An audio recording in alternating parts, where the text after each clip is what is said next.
Olá pessoal, tudo bem com vocês? Como estão? Tudo certinho por aí? Seguinte pessoal, nossa atividade hoje é uma atividade sobre pop art. O que seria pop art? Pop art é um estilo, um movimento artístico que significa arte popular, arte do povo, tá? A pop art, ela surgiu na Inglaterra, e foi um movimento artístico, um estilo artístico, mais ou menos, que começou a acontecer por volta de 1950.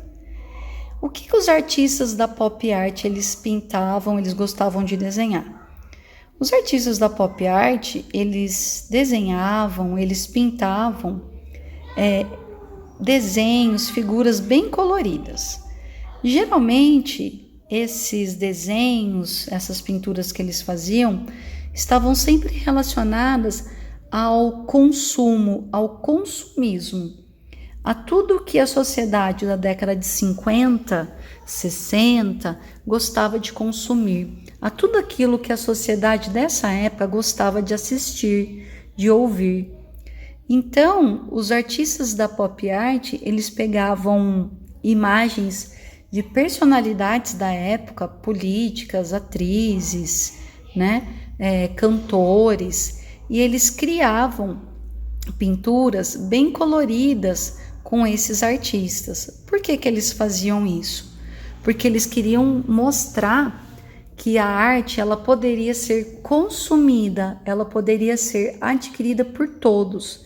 Então eles faziam isso numa técnica de impressão chamada stencil. O que é o stencil? Você consegue fazer várias obras de arte do mesmo jeito em um grande número.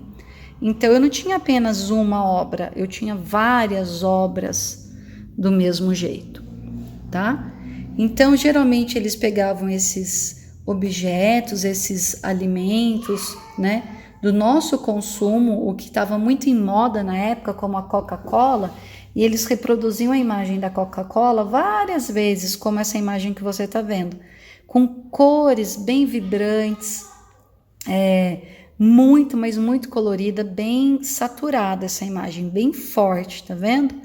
Ou então eles pegavam outros elementos, como essa sopa, era uma sopa muito famosa na Inglaterra, chamada sopas Campbell, e eles criavam a partir desses símbolos da sociedade, né? Desses objetos, desses elementos, desses alimentos que a sociedade consumia, né?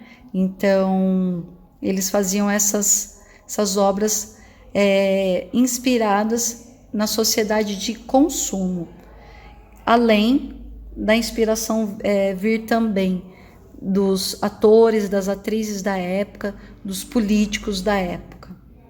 Certo? Tá dando para entender? Outra coisa que eles usavam muito nesse estilo era a influência das histórias em quadrinhos. Então, grande parte das obras da pop art, elas eram coloridas também porque eles tinham influência das histórias em quadrinhos, né? Das onomatopeias das histórias em quadrinhos.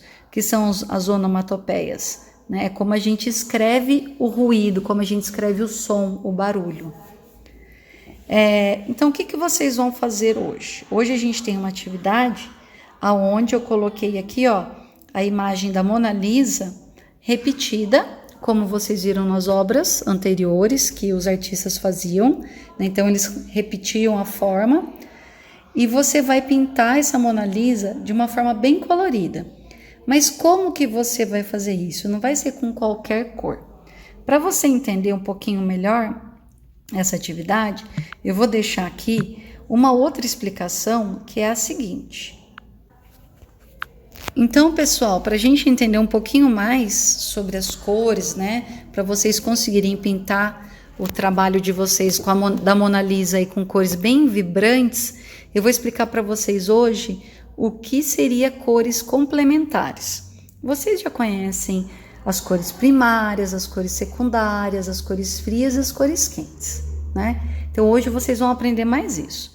Todo mundo lembra que as três cores primárias são amarelo, azul e vermelho. Isso a gente não esquece, certo? Amarelo, azul e vermelho.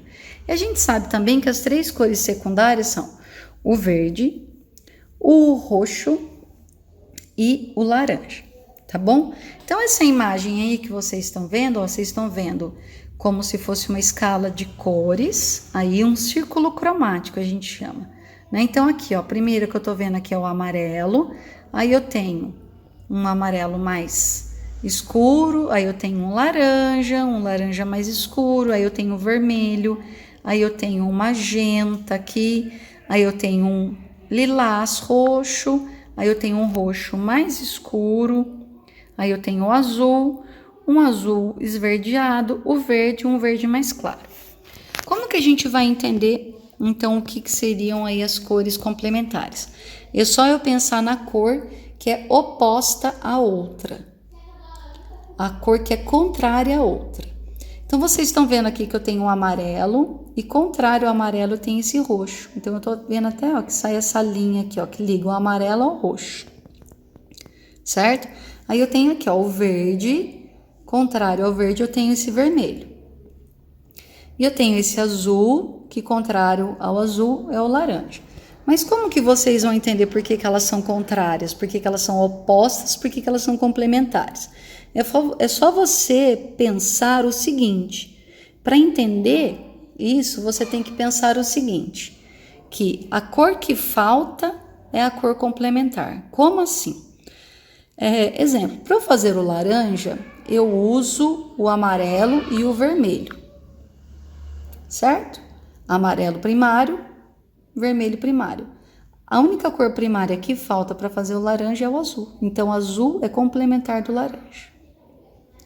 Para eu fazer o verde, eu preciso do azul, que é primário, e do amarelo, que é primário. Certo? A única cor primária que não entra para fazer o verde é o vermelho. Então, ele é complementar ao verde. O verde é complementar ao vermelho, o vermelho é complementar ao verde. Certo? Para fazer o roxo, eu uso o azul, que é primário, e uso o vermelho, que também é primário. Então, eu misturo o azul com o vermelho, eu tenho o roxo. A única cor primária que eu não uso para fazer o roxo é o amarelo. Então, o amarelo é complementar ao roxo, o roxo é complementar ao amarelo. Então, é só você pensar nas cores secundárias, né? Eu sempre monto uma cor secundária com 2 cores primárias. Então, você pensa qual cor primária que está faltando naquela composição da cor secundária. Então, o verde é formado pelo azul e pelo amarelo e falta nele o vermelho. Então, é só você pensar assim, que o vermelho é complementar do verde. E assim nas outras cores. Deu para entender? Então, é usando esse raciocínio aí que vocês vão fazer hoje a atividade de vocês. Então, pessoal, aqui está a minha atividade. Eu já fiz a minha atividade aqui com as cores complementares. Eu vou lembrar vocês novamente aí como eu fiz essa pintura. Eu usei aqui o amarelo e complementar ao amarelo é o roxo. Aqui eu usei o verde, complementar ao verde é o vermelho. Aqui eu usei o laranja, complementar ao laranja é o azul. Para não deixar esse outro quadrado aqui, essa Mona Lisa sem cor, o que eu fiz? Eu fiz a cor oposta ao preto, que é o branco, tá bom? Então, o que vocês vão fazer? Vocês vão pintar 3 Mona Lisas com as cores complementares e a última vocês podem fazer como eu fiz aqui, usando o preto e o branco. Nesse caso aqui, eu pintei o cabelo dela de roxo, o fundo e o rosto de amarelo, mas você pode inverter. Você pode fazer o cabelo amarelo, o rosto e o fundo roxo. Mesma coisa aqui, né? Você pode, ao invés de usar o vermelho no cabelo, usar no rosto e no pescoço e colocar o verde no cabelo, certo? Colocar o vermelho aqui no fundo também. Mesma coisa aqui, eu posso substituir o azul do cabelo pelo laranja e colocar azul no rosto, na pele e no fundo. E você não precisa seguir essa ordem aqui, amarelo com roxo, verde com vermelho, azul com laranja. Você pode fazer da forma como você quiser. Você pode começar aqui pelo laranja pelo azul, aqui pelo amarelo e pelo roxo, aqui pelo verde e pelo vermelho. Ou, ao contrário, colocar o preto e branco aqui e assim por diante, tá? Aí fica a critério de vocês. Combinado, pessoal? Então é isso. Boa atividade para vocês.